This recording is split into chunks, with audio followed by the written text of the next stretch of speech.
তো আজকে সকাল হতে চলে এসেছিল আমার একটা ব্র্যান্ড নিউ গিটার। এই গিটারটা আমি পেড, আমাকে কেউ আনবক্সিং করতে পয়সা দেয়নি, কিন্তু আমি করছি। আমার নিজের গিটার এটা, তো এটা হচ্ছে গিটারটা আনবক্সিং করছি। হচ্ছে গিটারটা। তো এর সাথে একটা ব্যাগ দিয়েছিল, ব্যাগটার মধ্যে কি কি এক্সেসরিজ দিয়েছে সেগুলো আমরা দেখে নিচ্ছি।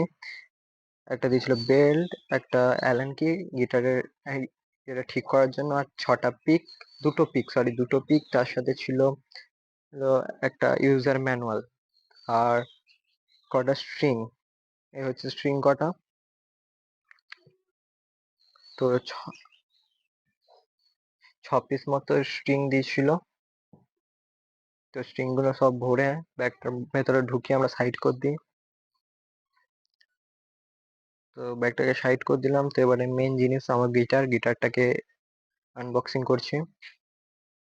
তো খুবই সুন্দরভাবে র্যাপিং করা ছিল, বাবল র্যাপ, আবার ভেতরে চিকচিকির আর একটা র্যাপার দিয়ে।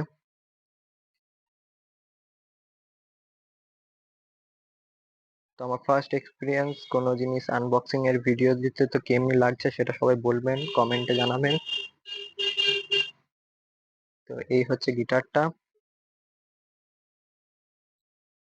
ভিডিওগুলো সব সব ভালো লাগলে চ্যানেলটা সাবস্ক্রাইব করবেন, লাইক করবেন ভিডিওটা। তো এই হচ্ছে গিটারটা, ম্যাট ব্ল্যাক কালারের, খুবই ভালো লাগছিল, গ্লসি ফিনিশিং দেওয়া ছিল। তো এই হচ্ছে কিছু ফটো গিটারটার। তো এই হচ্ছে গিটারটা। তো গিটারটা এত কম টাকায় ভালো একটা গিটার পেয়ে গেছিলাম, তার উপর থেকে যেগুলো দিয়ে টাইট করা হয় স্ট্রিং গুলো, সেটাও পুরো লোহার পেয়েছিলাম, ভালো লাগছিল দেখতে। ব্লুবেরি কোম্পানির গিটার এটা একটা। এই হচ্ছে গিটারটার পুরোটা। তেমনি আরো ভিডিও পাবেন, কাল থেকে আরো ভিডিও আপলোড করা ভালো ভালো।